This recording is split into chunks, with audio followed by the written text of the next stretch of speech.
আসসালামু আলাইকুম। সবাই কেমন আছেন? আশা করি সবাই ভালো আছেন।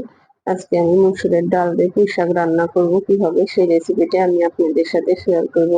আমি আগে চুলায় পানি বসিয়ে দিয়েছিলাম। পানিটা গরম হলে মসুরের ডালটা ভালোভাবে কষিয়ে ধুয়ে নিয়েছি। ভালোভাবে ধুয়ে নেবেন। ধুয়ে নিলে কিন্তু ডালের কালারটা সুন্দর হয়। ডালটা যখন বলক আসবে এখানে আমি লবণ দেবো। লবণটা আমি লাগলে পরে চেক করে দেখবো। এখন আমি এখানে ১ চামচ লবণ দিলাম। আর ডালে অবশ্যই পুঁই শাকের ডাল রান্না করার জন্য ডালটা একটু বেশি করে নেওয়ার চেষ্টা করবেন। ডালটা একটু বেশি দিলে খেতে কিন্তু ভালো লাগে। সাথে পেঁয়াজ, কাঁচামরিচ দিয়ে দিলাম। এখানে আমি কোনো গুঁড়া মরিচ ব্যবহার করব না। এখানে আমি কাঁচামরিচটা একটু বেশি করে দিলাম। কাঁচামরিচের ঝালটা দিলে কিন্তু শাকের খেতে কিন্তু খুব ভালো লাগে। ডালটা যখন এ পর্যায়ে অনেকটা এরকম ফুটে এসেছে, এ পর্যায়ে আমি একটু নেড়ে নেবো। ডালটা আসলে একটু ফুটিয়ে শাকটা দিলে ভালো হয়। এখানে আমি এখন আদা রসুন বাটা দেবো পরিমাণ মতো আদা রসুন বাটা খুব একটা দেওয়ার দরকার নেই, কারণ এখানে ডালটা দিয়ে একটু হলুদ দিয়ে দিলাম। ডাল দিয়ে পুঁই শাক রান্না করতে কিন্তু খুব একটা মশলা দিতে হয় না। দিয়ে এখানে আমি আলু কেটে নিয়েছিলাম। ডাল পুঁই শাকের সাথে একটু আলু কাটাটা দিলে ভালো হয়। আলু দিয়েছি আর এই শাকটা আমি ধুয়ে নিয়েছি। আলুটা আপনারা না দিলেও পারেন, কিন্তু আমার কাছে একটু আলু দিলে খেতে কিন্তু খুবই ভালো লাগে। দিয়ে এভাবে নেড়ে চেড়ে নিয়ে নিবো আমি একটু। এই যে দেখুন, একটু ভালোভাবে উল্টিয়ে পাল্টিয়ে দিয়ে আমি একটা ঢাকনা দিয়ে ঢেকে দেবো। এই যে দেখুন, ঢাকনা দিয়ে ঢেকে আমি একটু অপেক্ষা করবো। একটু পরে যখন এই যে দেখুন এভাবে সুন্দর বলক এসে গেছে এবং ডালটাও কিন্তু সুন্দর গলে গেছে।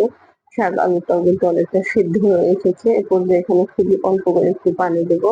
এটা কিন্তু আসলে অনেক মজার খাবার। আমার কাছে খুবই ভালো লাগে। আপনারা এভাবে রান্না করে খেয়ে দেখবেন। আসলে খাবারটা এভাবে রান্না করলে খুবই ভালো লাগে। দিয়ে আমি একটা ঢাকনা দিয়ে ঢেকে দিলাম। ওই যে দেখুন, একটু পরে আমি ঢাকনাটা খুলে আবার নেড়ে ছেড়ে দিলাম।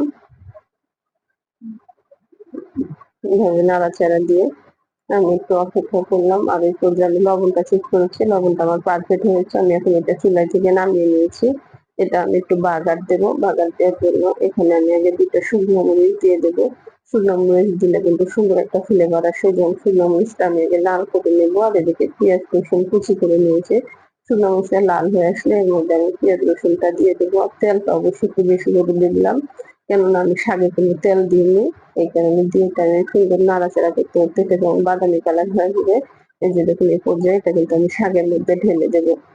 শাকটা আমি চুলায় বসিয়ে দিয়েছি। দিয়ে এটা আমি যে শাকের মধ্যে ঢেলে দেবো। এটার একটা সুন্দর ফ্লেভার আসবে। খেতে কিন্তু অনেক মজা হবে। এই যে দেখুন, দিয়ে এটা আমি সুন্দর করে ভালোভাবে নেড়ে চেড়ে নেবো। নিয়ে একটা ঢাকনা দিয়ে ঢেকে দিলাম।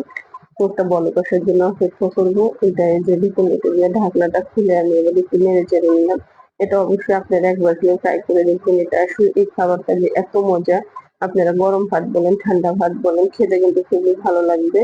তো দেখুন, দেখতে যতটা লোভনীয় লাগতেছে, খেতে কিন্তু অনেকটা মজা হবে। আপনাদের কাছে যদি আমার রেসিপিটি ভালো লাগে, অবশ্যই কিন্তু আপনারা আমাকে একটা লাইক দেবেন। আর আমার ভিডিওতে কোনো ভুল ত্রুটি হয়ে থাকলে ক্ষমা করে দেবেন।